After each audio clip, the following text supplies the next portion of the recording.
Bonjour à vous. Alors, cette vidéo, je voudrais faire une vidéo sur l'origine du surnom de Mahomet, Muhammad, puisqu'en effet, Mohamed,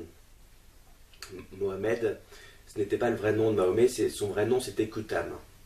Qutham ou Qusam, je ne sais pas très bien comment ça se prononce, c'était le surnom véritable, c'était le nom véritable de Mahomet, c'est un nom qui était présent à l'époque avant l'islam parmi les Arabes, et c'était le prénom de Mahomet, c'était le vrai nom de Mahomet. Voilà, c'est ce que rapportent les traditions musulmanes elles-mêmes, simplement il faut savoir les décrypter voilà, elles ne le disent pas explicitement mais elles le sous-entendent. Et Mahomet c'est un surnom qu'on a ensuite donné à Qutham. Alors tout d'abord il faut savoir que effectivement que ce surnom il a été donné par des juifs judéo-chrétiens, c'est important, des juifs judéo-chrétiens qui voulaient reconstruire le temple à Jérusalem et qui s'étaient alliés avec les Perses et les juifs rabbiniques. Pour ça, en 614, ils ont conquis Jérusalem, ils l'ont reprise aux Byzantins, mais ensuite les juifs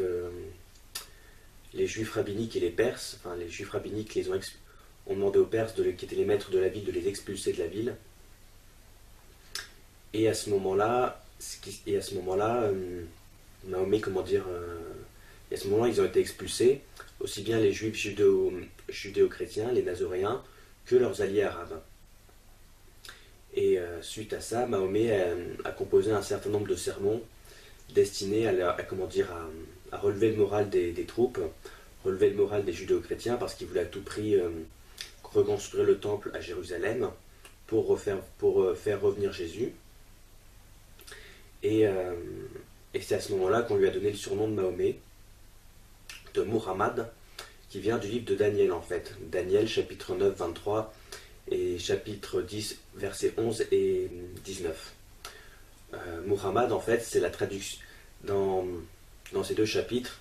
Daniel est comparé à un homme des prédilections qui va défier et vaincre les Grecs et les Perses. Et homme ça se traduit par en hébreu ça se dit ish et en arabe ça se dit mou. Donc ça se dit mou, et prédilection ça se dit amidot, et ça a donné le hamad de Mohammed. Et donc voilà, ça vient de là. Muhammad c'est la traduction de homme des prédilections du livre de Daniel. Et pourquoi est-ce qu'on lui a donné ce surnom-là précisément? Et bien tout simplement parce que Daniel il est comparé à une sorte d'ange qui va vaincre les Grecs et les Perses. Et à cette époque-là, il y avait deux grands empires au Proche-Orient. Il y avait l'empire grec, l'empire byzantin, qui possédait en quelque sorte la Turquie, le littoral oriental de la Méditerranée, plus l'Égypte. Et il y avait les Perses qui possédaient en quelque sorte l'Iran et l'Irak. Et les deux étaient tout le temps en guerre. Initialement, les juifs judéo-chrétiens et leur soutien militaire arabe étaient alliés aux Perses contre les Grecs, mais à partir de 614, ils vont aussi se retourner contre les Perses, qui étaient en fait qui étaient plus alliés aux juifs rabbiniques qu'à l'alliance judéo-chrétienne et de juifs judéo-chrétiens et d'arabes.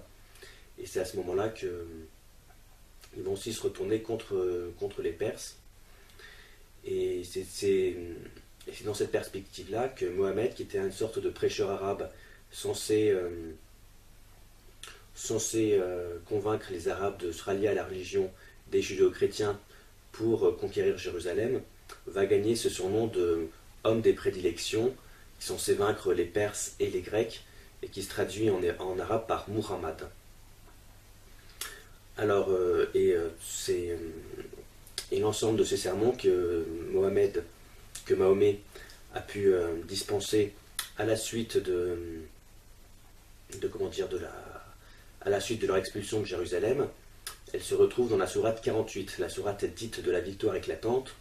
Alors bien entendu, le dogme islamique, la réécriture de l'histoire qui a suivi au fil des siècles l'élaboration de l'islam, a transposé ce contexte dans un autre cadre, mais en réalité c'est à cette occasion-là que Mahomet a composé ces sermons de la sourate 48.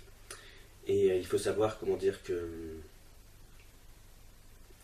ce sont très probablement les plus anciennes parties du Coran. Bon, ça je ne suis pas certain, je m'en suis pas totalement certain, mais en tout cas 614, ce seraient les plus anciens sermons de Mahomet qu'on aurait encore dans le Coran.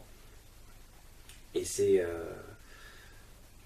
donc à cette occasion-là qu'il a gagné le surnom de Muhammad, et évidemment auquel il a rapidement été identifié. Évidemment pour ses successeurs, pour faire oublier l'origine judéo-chrétienne, forcément ils ont comment dire, comme il a été identifié à ce surnom-là, ils ont fait oublier qu'il ne s'appelait pas Mahomet initialement, il s'appelait Qutam, et ils l'ont seulement appelé Mahomet.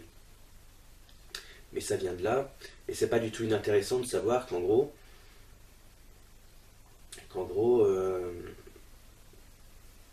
après avoir été en quelque sorte cocuifié par les juifs rabbiniques, il a décidé de devenir en quelque sorte leur idiot utile en acquérant ce surnom, parce qu'un nouveau nom c'est toujours une nouvelle identité.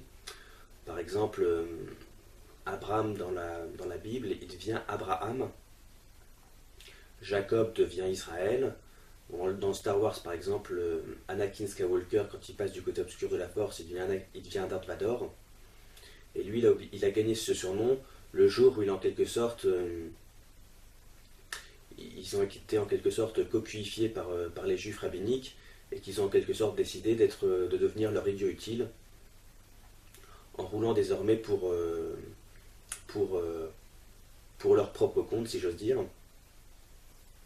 Mais et en s'enfonçant peu à peu dans une sorte de nihilisme. Bon, enfin, je vais pas comment dire trop disserter là-dessus, mais c'est assez révélateur de savoir qu'en gros Mahomet, son surnom vient de comment dire que le nom de Mahomet vient du fait que les Arabes proto-musulmans, enfin pré-musulmans en quelque sorte, ont décidé d'être l'idiot utile du sionisme. Et c'est pour ça aujourd'hui que peu à peu ils sont enfoncés dans une sorte de nihilisme.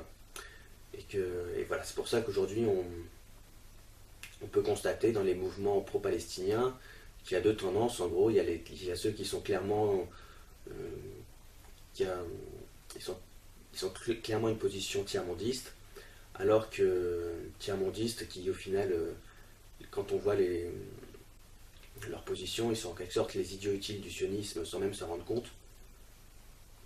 Et il y a la branche tiers-mondiste et il y a la branche islamiste qui en est également l'idiot utile, mais en déniant en quelque sorte son origine et son utilité. Et son utilité par rapport au sionisme dont il vient en quelque sorte qu'illustrer la bêtise nihiliste en s'efforçant de croire à sa propre identité.